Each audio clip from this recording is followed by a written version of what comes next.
where two combatants literally kicked the heck out of each other. Believe it or not, the states of New Jersey and Nevada, among others, actually license these kinds of displays, and they are televised all over the world.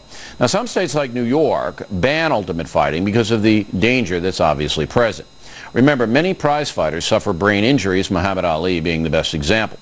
So the question is, should ultimate fighting be banned throughout the United States? Joining us now from Las Vegas, Dana White, president of the Ultimate Fighting Championship, and from Salt Lake City, Rich Franklin, the UFC World Middleweight Champion. Mr. Franklin, I'm looking at your resume, boy, you are in a brutal business. You knocked some guy out for 20 minutes, and he knocked him. People thought he might have been dead. No. See, now, what happened was I was talking to the lady that worked for your show and told her a story about my amateur career, and she's kind of getting her facts mixed around. But if you want to talk about the sport and the way that the sport's involved, you can look at the early UFCs and compare it to how the UFCs of today are, and there's the same way. And what I told her was, when I fought as an amateur, my first couple fights as an amateur, there was no sanctioning bodies in the States or anything like that. So I had a fight one time that I'd kicked a gentleman in the jaw and knocked him out, and it had taken them a while to revive him because they didn't have paramedics. But here's the point. Here's the point. This is a brutal business. Everybody knows it. You're selling brutality. People come to see it because they want to see violence. And there's no question about that. Why is it worth it to you to do it? Is it money?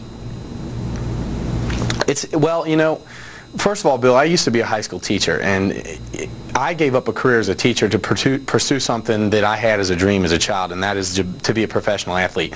You can look at athletes across the board in any kind of sport that you want to.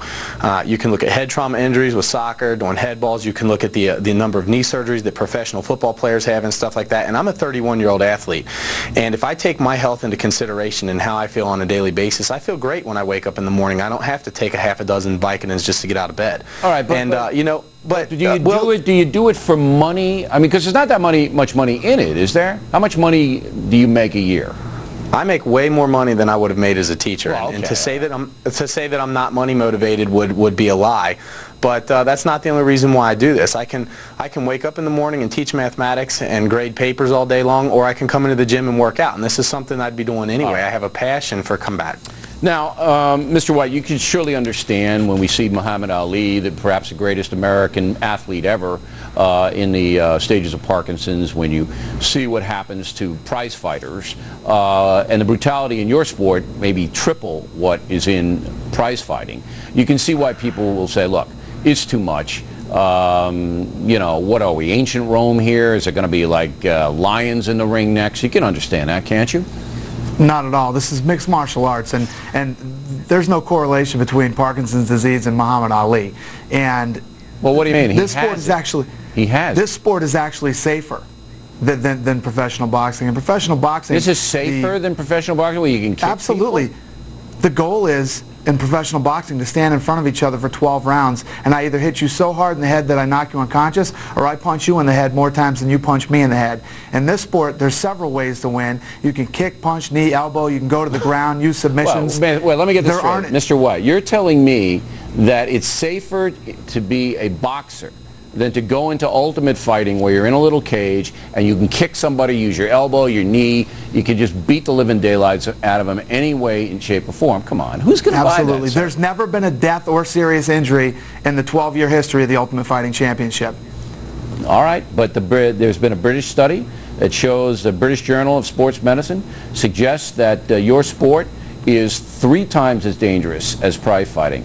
And they have all the stats, 48 concussions. Where's the foundation? Where's the foundation? There's never been a death or serious injury in 12 years. Here's the stat from the British Journal. 48 concussions per 1,000 fighters, as opposed to 19 per 1,000 for prize fighters. I mean, that's triple. That's almost triple.